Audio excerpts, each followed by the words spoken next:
Halo semua, kembali lagi di Posbakum Podcast Bicara Hukum. Masih bersama saya LD.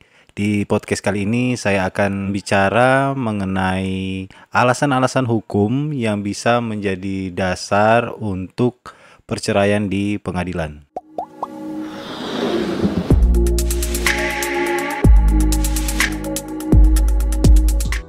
Oke, sebelumnya podcast ini tidak sedang membahas sesuatu untuk mendorong orang agar bercerai.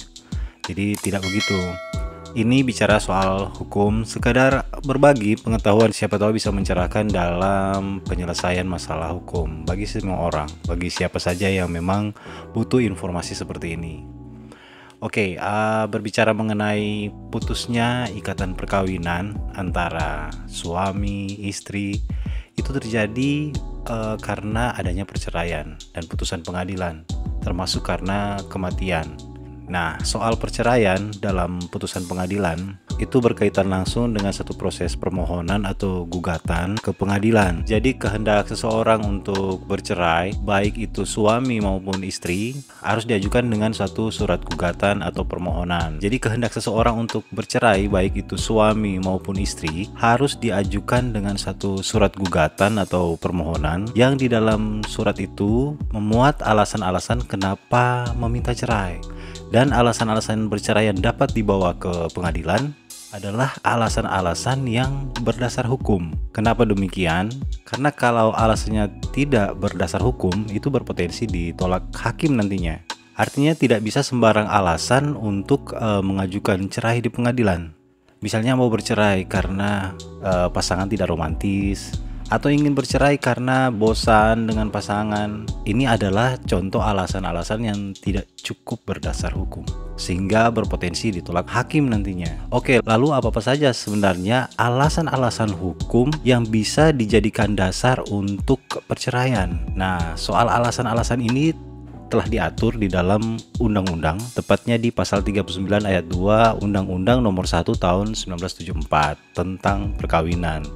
Dan peraturan pelaksananya dijabarkan lagi di Peraturan Pemerintah Nomor 9 Tahun 75. Nah, di pasal 19 Peraturan Pemerintah itu diaturlah alasan-alasan cerai menurut hukum. Pertama, salah satu pihak berbuat zina atau menjadi pemabuk, pejudi, dan lain sebagainya yang sukar untuk disembuhkan.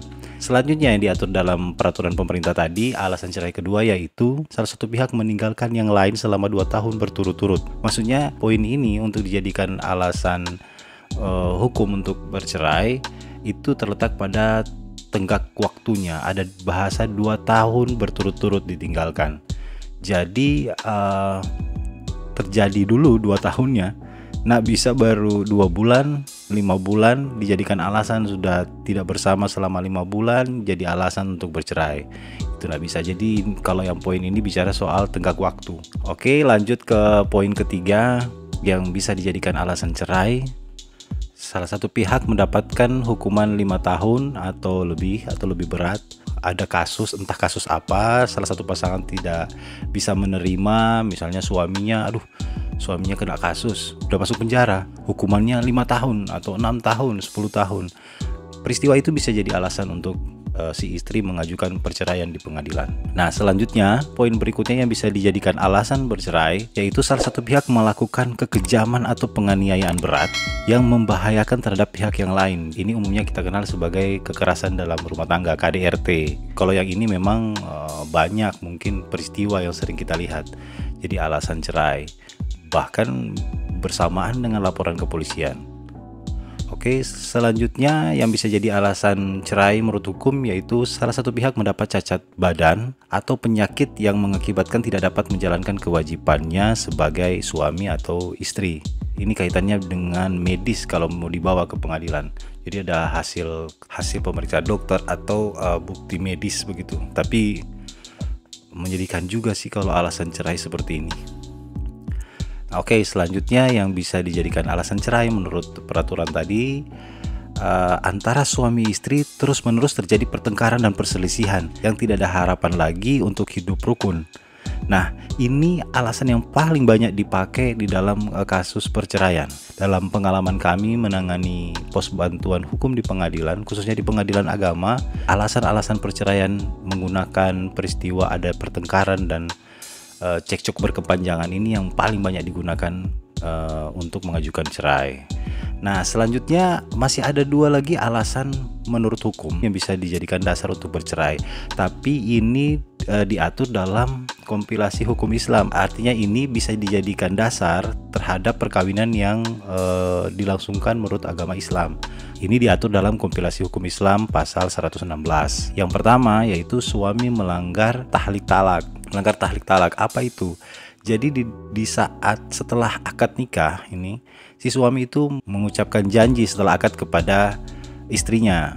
Jadi tahlik talak ini ada di buku nikah biasanya. Umumnya kalau sekarang semua sama, ada di buku nikah. Kalau di halaman belakang bisa dibaca. Di sana tertulis salah satunya misalnya apabila suami meninggalkan istri 2 tahun berturut-turut atau tidak memberikan nafkah selama 3 bulan, menyakiti badan, membiarkan selama 6 bulan. Nah, alasan-alasan ini bisa jadi dasar untuk mengajukan perceraian karena si suami melanggar tahlik talak. Nah, yang poin berikutnya lagi yang bisa dijadikan alasan cerai berdasarkan pasal 116 di kompilasi hukum Islam yaitu peralihan agama. Jadi ke salah satu pihak pindah agama, ini bisa jadi alasan untuk bercerai. Namun memang poin ini bukan pada berpindah agamanya, namun karena berpindah agama menyebabkan terjadi ketidakrukunan. Jadi alasan ini bisa dibawa ke pengadilan karena peralihan agama menjadi tidak rukun. Kalau rukun-rukun saja ya nggak bisa lah. Nah, mungkin ada masalah terus mengajukan cerai kan. Oke, itu saja alasan-alasan cerai. Kalau saya rangkumkan, yang pertama, salah satu pihak berbuat zina atau menjadi pemabok, pemadat, pejudi dan sebagainya yang sukar untuk disembuhkan, itu bisa jadi alasan cerai. Yang kedua, salah satu pihak meninggalkan yang lain selama 2 tahun berturut-turut. Yang ketiga, salah satu pihak mendapatkan hukuman 5 tahun atau lebih. Yang keempat, salah satu pihak melakukan kekejaman atau kekerasan. Yang kelima, salah satu pihak mendapat cacat badan atau penyakit yang membuat dia tidak bisa melaksanakan kewajiban sebagai suami atau sebagai istri. Nah, yang keenam, antara suami istri terus terjadi perselisihan dan pertengkaran yang berkepanjangan sehingga tidak ada harapan lagi untuk hidup rukun lagi dalam rumah tangga. Yang ketujuh adalah sebagaimana diatur dalam kompilasi hukum Islam, yaitu si suami melanggar tahlik talak tadi. Nah, yang terakhir adalah peralihan agama. Nah, itulah alasan-alasan cerai menurut hukum yang bisa dijadikan dasar untuk mengajukan perceraian di pengadilan. Oke, itu sedikit pembahasan mengenai alasan-alasan bercerai menurut hukum. Yang nonton di YouTube jangan lupa subscribe, yang dengar melalui Spotify, dan semuanya semoga pembahasan podcast ini bisa sedikit menambah pengetahuan, khususnya yang awam hukum, terlebih bagi yang mungkin sedang bersiap untuk mengajukan perceraian. Jangan lupa dengar dan tonton podcast sebelumnya. Saya bahas tentang tata cara mengurus perceraian sendiri di pengadilan. Oke, sampai ketemu di episode lainnya. Terima kasih.